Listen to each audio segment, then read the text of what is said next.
आगे पढ़ना है हमको निरक्षीय स्थिति में वैद्युत क्षेत्र की तीव्रता वैद्युत द्विध्रुव के कारण। तो ये समझ रहे ना, ये इंपॉर्टेंट है। इसका थोड़ा डायग्राम जो है वो थोड़ा आपको गड़बड़ लगेगा, ध्यान से देखना है। देखिए यहां पर एक वैद्युत द्विध्रुव है ए बी, ध्यान से देखना है आपको। एक वैद्युत द्विध्रुव है ए बी जो कि -q और +q आवेशों से मिलकर बना, जिनके बीच की अधिकतम दूरी कितनी है 12 है, बीच की अधिकतम दूरी 12 है। इसके मध्य बिंदु O से, मध्य बिंदु हो गया O, यहाँ ये हो गया O, यहाँ O से हमको क्या करना है, निरक्षीय स्थिति देखना है। हमने बताया था अक्षीय स्थिति होती है दोनों को मिलाने वाली रेखा को अक्षीय मानते हैं, लेकिन दोनों को इसके अक्ष के लंबवत जो रेखा होती है उसको निरक्षीय स्थिति कहते हैं। तो निरक्षीय स्थिति क्या, ये निरक्षीय स्थिति है, ये बिंदु P स्थित है, कहां पर है, ये मध्य बिंदु O से R दूरी पर है, ये मध्य बिंदु O से R दूरी पर कोई बिंदु P स्थित है। कहां पर, निरक्षीय स्थिति में बिंदु P है। यहां पर हमको वैद्युत क्षेत्र की तीव्रता ज्ञात करनी है। इसके लिए क्या देखें, यहां माइनस के कारण निकालेंगे तो इस बिंदु के बीच की दूरी पता होनी चाहिए, प्लस के कारण निकालेंगे तो ये भी दूरी आपको मालूम होना चाहिए। तो हम लोग जानते हैं ये मध्य बिंदु है तो ये हो गया L और ये हो गया L। तो ये समकोण त्रिभुज है और समकोण त्रिभुज में पाइथागोरस प्रमेय लगाएंगे तो ये आधार है और ये लंब है, तो कर्ण आ जाएगा √r² + l², माने √ आधार का स्क्वायर प्लस में लंब का स्क्वायर, तो ये हो जाएगा, ये वाली भुजा हो गई √r² प्लस में l²। इसी प्रकार ये भी हो गई, क्योंकि L यहाँ है R यहाँ है तो ये भी कर्ण हो जाएगा, तो हो जाएगा √r² प्लस में l² हो जाएगा। अब यहाँ पर हमको देखना है ये दोनों भुजाएं बराबर, इसका मतलब ये समद्विबाहु त्रिभुज है। जो बिंदु PAB जो है वो एक समद्विबाहु त्रिभुज है और समद्विबाहु त्रिभुज में जो कोण होते हैं वो भी इक्वल होते हैं। ये भी थीटा एंगल है, ये भी थीटा एंगल है। इतना बात। अब हम कहें अगर हम +- q आवेश के कारण वैद्युत क्षेत्र की तीव्रता निकाल रहे हैं तो माइनस की ओर होती है उसकी दिशा, तो बिंदु P पर -q आवेश के कारण वैद्युत क्षेत्र की तीव्रता निकालेंगे तो इसी की ओर होगी। तो ये मान लिया हमने, ये हो गया आपका E1 हो गया। क्या हो गया, E1 हो गया। अब इन E1 को हम दो घटक बनाएंगे। दो घटक कैसे बनाएंगे देखना है। यहां इस रेखा के पैरेलल में एक रेखा खींच देनी है, अब हमने कहा एक रेखा खींच दी तो हम लोग जानते हैं कि ये दोनों रेखाएं समांतर हैं। इन रेखाओं को एक तिर्यक रेखा काट रही है तो इन पर जो बने एकांतर कोण होते हैं वो इक्वल होते हैं, यानी ये कोण थीटा है तो ये भी कोण थीटा होगा। तो जब ये कोण थीटा है तो हम लोग क्या करें, इन E1 के दो घटक बनाएंगे, एक क्षैतिज घटक और एक ऊर्ध्वाधर घटक। जो कोण के बगल वाले होते हैं वो cos थीटा होते हैं, क्योंकि कोण के बगल वाला आधार होता है। आधार किसमें होता है, cos थीटा। cos थीटा बराबर आधार बटे कर्ण होता है, जबकि sin थीटा लंब बटे कर्ण होता है।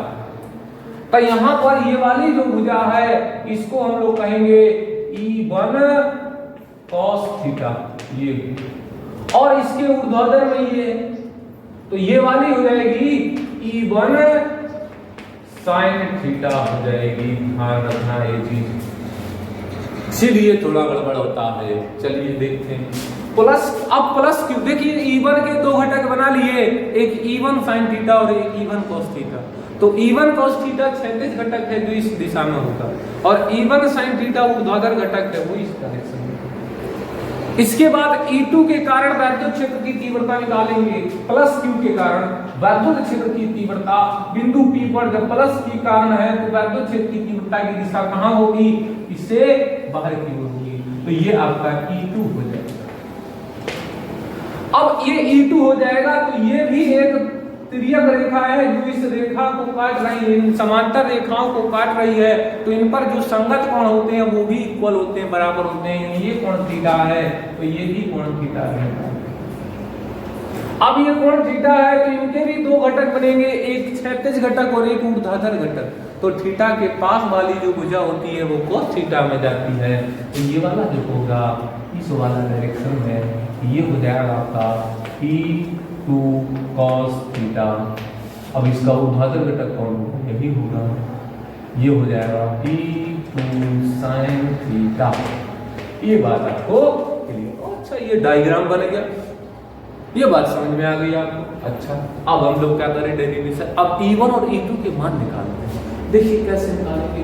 E1 क्या था, E2 क्या था। E1 था -q के कारण बाध्यता क्षेत्र की तीव्रता, तो हम लोग लिखेंगे कि -q आवेश के कारण, आवेश के कारण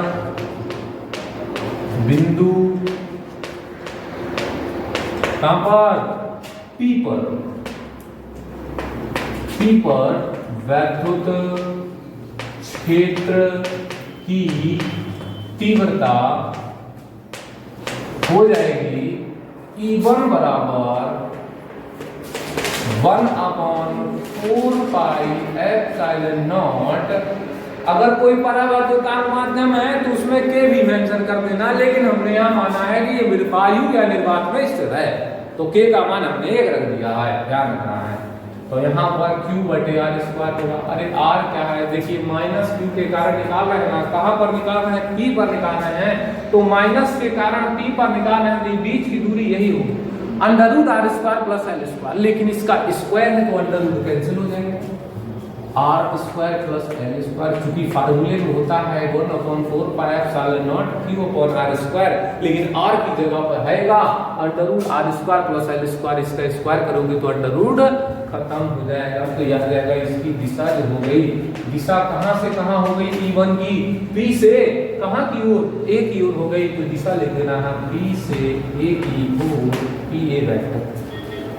अच्छा ये E1 निकाल लिया, हम लोग कहें -q के कारण निकालना है बाध्यता क्षेत्र की तीव्रता, -q आवेश के कारण, सॉरी प्लस माइनस की निकाल प्लस के कारण निकालना है आप, तो प्लस आवेश +q आवेश के कारण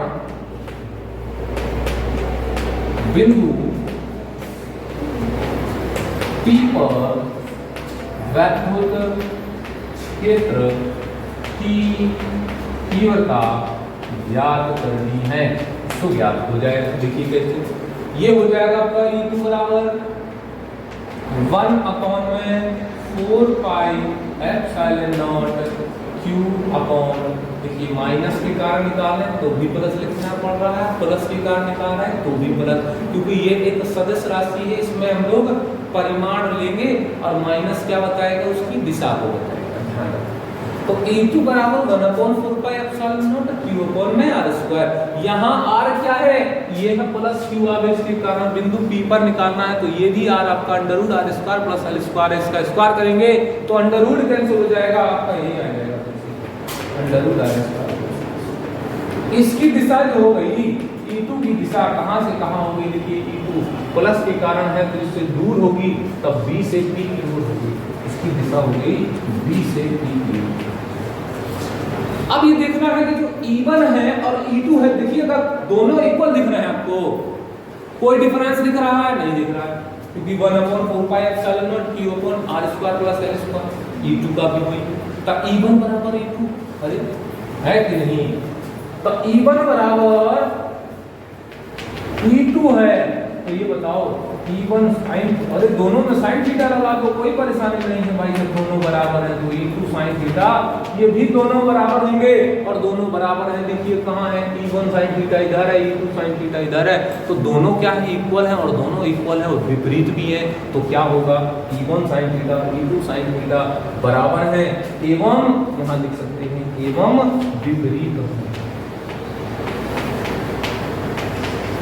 विपरीत है। तब इनका जो परिणामी होगा, इनका परिणामी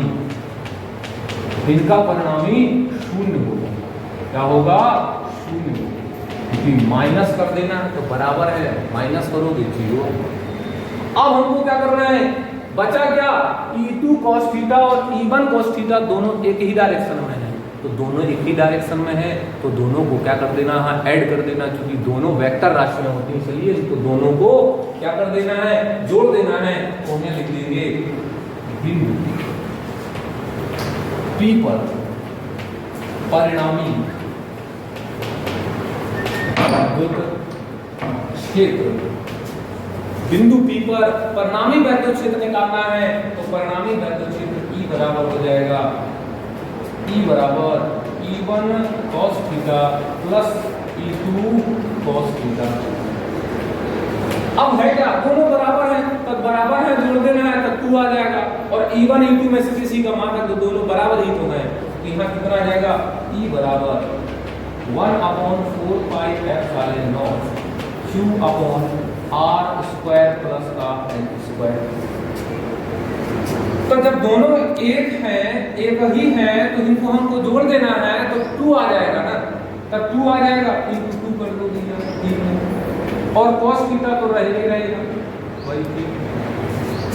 अब हमको क्या करना है, इसके बाद यहां से cos थीटा जो है उसका वैल्यू रखना पड़ेगा, cos थीटा का वैल्यू क्या, देखिए cos थीटा यहां से निकालेंगे इस पद से, देखिए यहां से इस वाले त्रिभुज में बात करें APO में समकोण त्रिभुज है, तो समकोण त्रिभुज है तो हम cos थीटा बराबर क्या लगा देंगे, आधार बटे कर्ण लगा देंगे। तो आधार आपका क्या, यहां से यहां तक तो आधार हो जाएगा यानी L, और कर्ण हो जाएगा E, तो यहां cos थीटा का वैल्यू तो E बराबर 1/4 पाई एप्सिलॉन नॉट, यहाँ 2Q अपॉन में R स्क्वायर प्लस में L स्क्वायर, और cos थीटा की जगह पे हम लोग लिख रहे हैं L बटे में अंडर R स्क्वायर प्लस में L स्क्वायर। इसके बाद देखिए यहां लिख दें Q, ये 2 इधर तक, तब Q इंटू 2L क्या हो जाएगा, इस P के बराबर हो जाएगा, ये लिखना है E बराबर,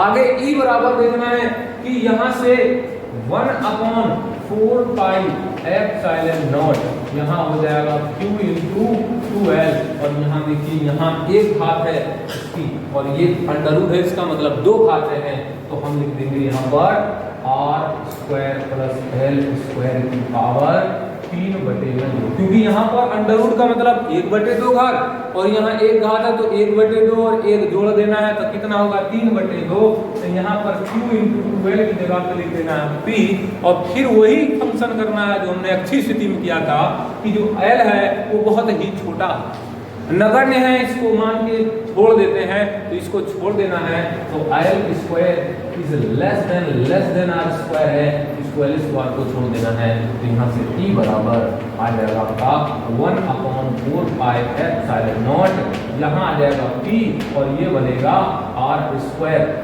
की पावर 3/2, 2 से 2 कट जाएगा, तो आ जाएगा P बराबर 1/4 pi epsilon not P upon में R क्यूब, ये आपका डेरिवेशन होगा। अक्षीय स्थिति में आया था 2P अपॉन R क्यूब, लेकिन निरक्षीय स्थिति में आया था P अपॉन R क्यूब, ध्यान रखना है, दोनों को कॉम्बिनेशन करके याद कर लेना है। अक्षीय स्थिति में आया था 2P अपॉन R क्यूब, और यहाँ आया है P अपॉन में R क्यूब। चलिए इसके बाद हम लोग देखेंगे किसी भी बिंदु पर वैद्युत क्षेत्र की तीव्रता। देखिए यहाँ पर हम लोग अक्षीय स्थिति में निकाल चुके हैं, निरक्षीय स्थिति में निकाल चुके हैं, लेकिन अक्षीय और निरक्षीय के बीच में हो, किसी भी एंगल पर हो, थीटा एंगल पर हो, तो उसके लिए वैद्युत क्षेत्र की तीव्रता निकालनी है। सो आगे वीडियो देखिए। अच्छा, आगे की क्लास में हम लोग पढ़ेंगे, हम लोगों ने पिछली क्लास में पढ़ा था कि वैद्युत द्विध्रुव के कारण वैद्युत क्षेत्र की तीव्रता, तो अक्षीय स्थिति में पढ़ चुके हैं हम लोग, निरक्षीय स्थिति में पढ़ चुके हैं। इसके बाद हमको किसी भी बिंदु पर वैद्युत द्विध्रुव के कारण किसी भी बिंदु पर वैद्युत क्षेत्र की तीव्रता ज्ञात करनी है, तो इसके लिए हम लोग क्या करें, फार्मूला जैसे हमने लिखा था अक्षीय स्थिति में, अक्षीय स्थिति, तो अक्षीय स्थिति में हम लोग पढ़े थे कि E बराबर 1/4 pi epsilon not 2P upon में R क्यूब, यह आया था अपने पास अक्षीय स्थिति में फॉर्मूला। निरक्षीय स्थिति में क्या आया था? निरक्षीय स्थिति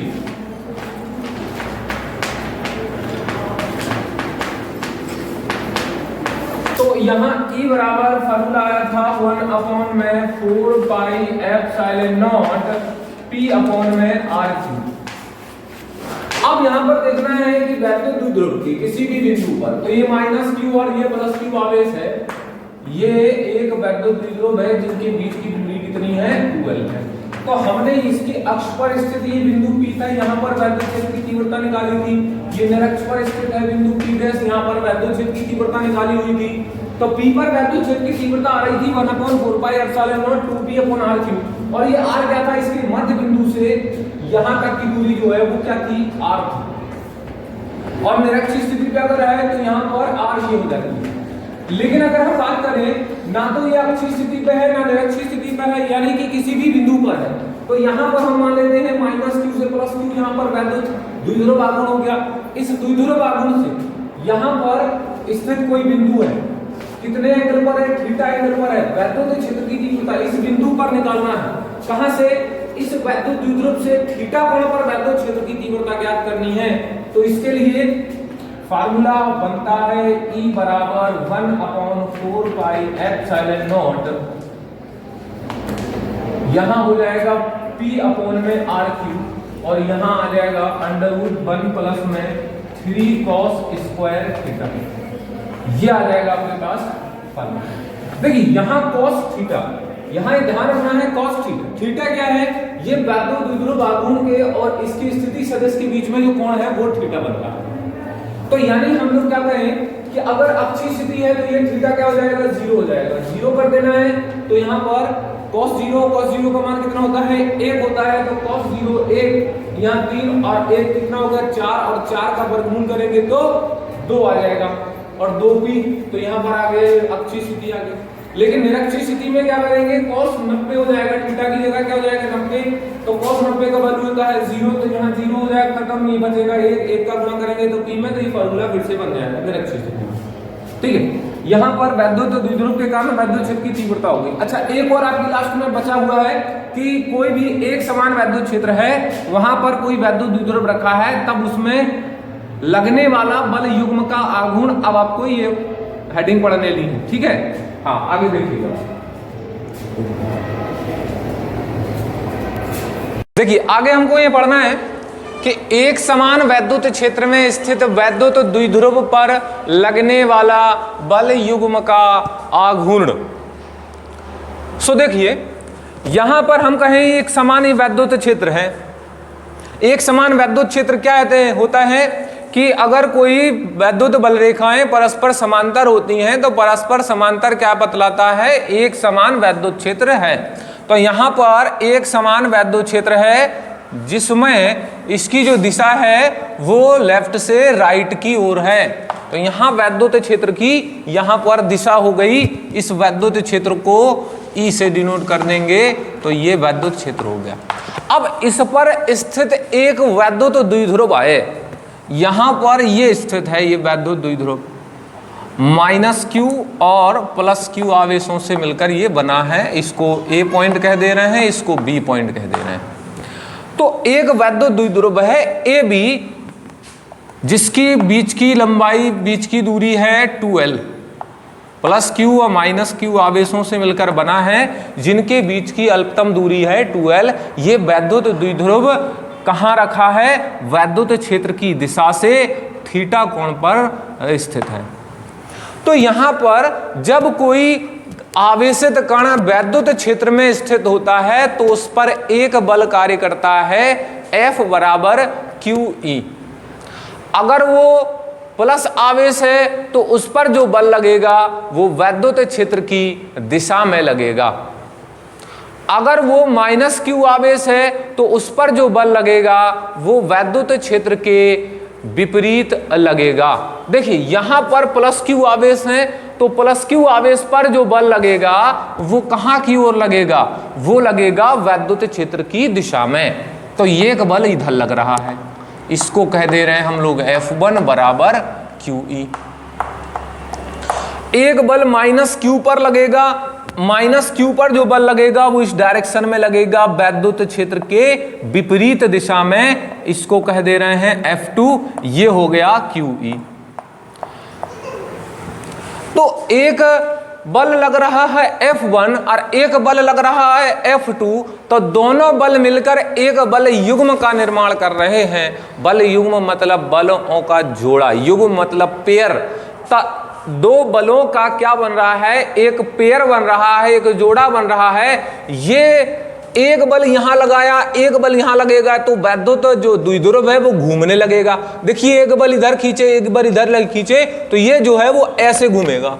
तो घूमने का मतलब है कि इस पर कौन सा बल लग रहा है, घूमने के लिए होता है बल आघूर्ण, यानी इस पर एक बल आघूर्ण लग रहा है, जो कि किसके कारण लग रहा है, इन बलों के कारण, अर्थात बल युग्म के कारण लग रहा है। तो ये बल युग्म क्या होता है, देखिए ये बल युग्म का आघूर्ण, बल युग्म का आघूर्ण ये बन जाएगा आपका, इसको हम लोग टॉ से प्रदर्शित करते हैं।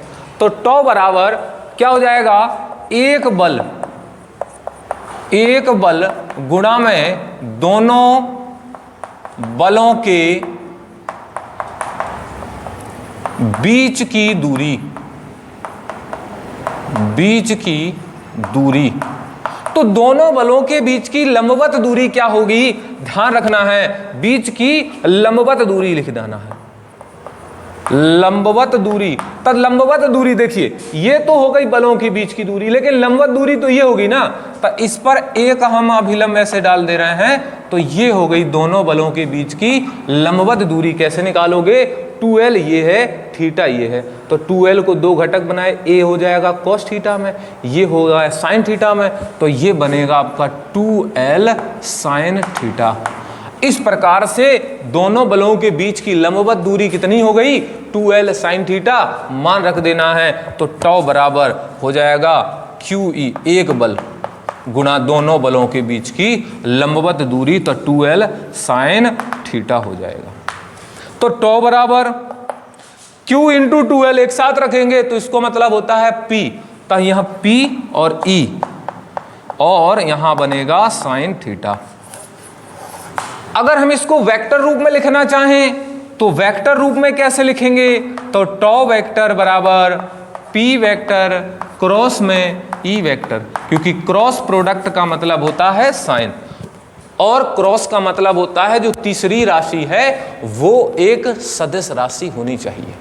तो टॉ वेक्टर बराबर P vector cross E vector, ये वेक्टर रूप में आ जाएगा। अब इसकी स्थितियां बनती हैं, स्थितियां क्या बनती हैं, टॉ बराबर PE sin थीटा, यानी थीटा जो है वो वैद्युत द्विध्रुव आघूर्ण और वैद्युत क्षेत्र के बीच का कोण है।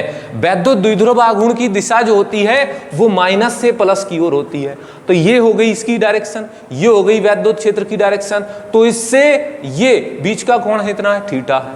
लेकिन अगर हम स्थिति बताएं कि अगर वैद्युत द्विध्रुव ये वैद्युत क्षेत्र के समांतर रखा है, देखिए स्थितियां कौन कौन सी बन सकती हैं इसमें, देखिएगा यहां पर दो स्थितियां संभव हैं आपकी, कौन कौन सी समझना है। कि पहली स्थिति है कि जब वैद्युत द्विध्रुव वैद्युत क्षेत्र के समांतर स्थित हो, समांतर हो, समांतर का मतलब है कि ये जो वैद्युत द्विध्रुव है वो ऐसा रखा हो, ये माइनस क्यू इधर हो प्लस क्यू इधर हो, तो माइनस क्यू और प्लस क्यू के बीच यहाँ इस डायरेक्शन में वैद्युत द्विध्रुव आघूर्ण हो जाएगा, इसी डायरेक्शन में वैद्युत क्षेत्र की तीव्रता है, यानी दोनों की दिशा एक ही है, इसका मतलब इनके बीच का कोण 0 है, तो थीटा बराबर 0 आएगा और टॉ बराबर क्या हो जाएगा, PE sin 0, और साइन 0 का मान होता है 1, तो टॉ बराबर हो गया 0, सॉरी साइन 0 का मान 0, तो ये टॉ बराबर क्या मिलेगा अपन को 0 मिलेगा।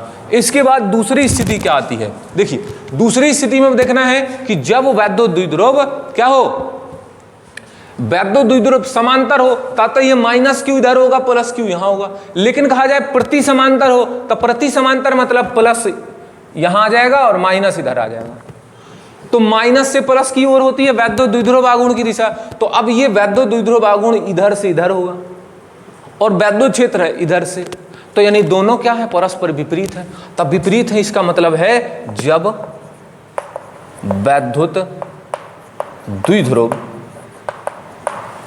वैद्युत क्षेत्र के प्रति समांतर है। प्रति समांतर का मतलब है कि थीटा इज इक्वल 180 180 डिग्री और 180 डिग्री। अब टॉ बराबर क्या मिलेगा, टॉ बराबर मिलेगा पी साइन 180, साइन 180 और साइन 180 का वैल्यू होता है 0। तब फिर टॉ बराबर क्या मिलेगा, फिर 0 मिलेगा, ध्यान रखना है। अच्छा, अब हम कहें वैद्युत द्विध्रुव अगर वैद्युत क्षेत्र की दिशा के लंबवत हो तो वो तीसरी स्थिति है। देखिएगा तीसरी स्थिति, यदि वैद्युत द्विध्रुव वैद्युत क्षेत्र के लंबवत स्थित है। अच्छा, लंबवत स्थित है इसका मतलब है ये माइनस क्यू इधर प्लस क्यू इधर, तब माइनस क्यू प्लस क्यू इधर की ओर होगा, तो वैद्युत द्विध्रुव आघूर्ण इधर ऊपर की ओर होगा, वैद्युत क्षेत्र इधर की, दोनों का बीच का कोण कितना होगा, 90 डिग्री होगा ना। तो थीटा बराबर कितना हो जाएगा, 90 डिग्री। तब यह टाउ बराबर क्या हो जाएगा, पी साइन 90 और साइन 90 का वैल्यू होता है 1, तो टाउ बराबर मिलेगा पी। और देखिए यहां पर तीन स्थिति, यहां भी 0 यहां भी 0, लेकिन यहां कितना है, यहां पी है। यही मैक्सिमम द्विध्रुव बल युग्म का आघूर्ण होगा, ध्यान रखना है। कभी कभार क्वेश्चन पूछता है कि बताइए मैक्सिमम वैद्युत बल युग्म का आघूर्ण कितना होगा, तो मैक्सिमम होगा टॉ मैक्सिमम बराबर पी मैक्सिमम। कब होगा, जब वैद्युत द्विध्रुव वैद्युत क्षेत्र के लंबवत स्थित हो, तब उसमें बल युग्म का आघूर्ण अधिकतम होगा। यहां तक कोई दिक्कत नहीं होगी। चलिए, अब यहां ये क्वेश्चन ये हो गया आपका डेरिवेशन, वैद्युत बल युग्म का आघूर्ण का डेरिवेशन हो गया। इसके बाद आपका ये टॉपिक हुआ खत्म। अब इसके बाद इससे रिलेटेड जितने भी न्यूमेरिकल हैं उसका अलग से प्लेलिस्ट में आपको वीडियो मिल जाएगा कि पूरे के पूरे फर्स्ट टॉपिक के न्यूमेरिकल ही मिलेंगे आपको। तो अगले लेक्चर में हम लोग दूसरा टॉपिक स्टार्ट करेंगे। चलिए।